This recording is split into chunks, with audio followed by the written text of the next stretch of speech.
В музее имени Туганова открылась персональная выставка Хаджумара Сабанова. В свои 85 он по-прежнему полон сил и вдохновения. Художник-самоучка увлекся рисованием еще в детстве. Писал карандашом дома и на уроках, тайком, чтобы учитель не ругал. Профессионально Хаджумар Сабанов занялся живописью лишь в 40 лет. На его картинах, полных света, герои участвуют в турнирах и сражениях или заняты повседневными делами. Глубина его пейзажей измеряется высотой гор и парением орлов. Работы Хаджумара Сабанова в руках искушенных коллекционеров. Я их продал, за границу уехали, в Америку одна работала, уехала, в Швейцарии 7 работы уехали, в Швеции одна работа уехала,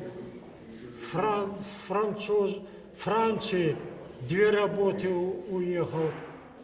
Вот такой.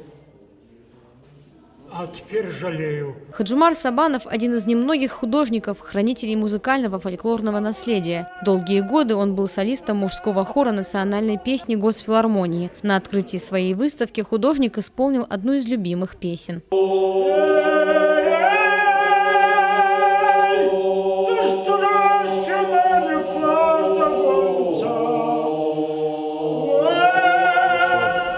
Картины пронизаны легендами, картины пронизаны героическими песнями.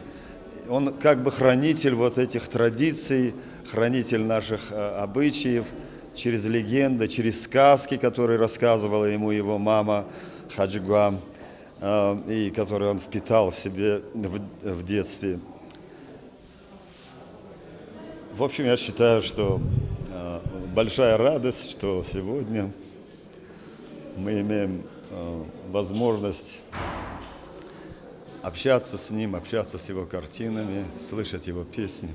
Хаджумар Сабанов одинаково любит резьбу по дереву, пение и живопись. Его произведения хранятся в художественном музее имени Туганова, в Национальном музее Северной Осетии и в частных коллекциях. Залина Губурова, Михаил Безуглов, Осетия ТВ.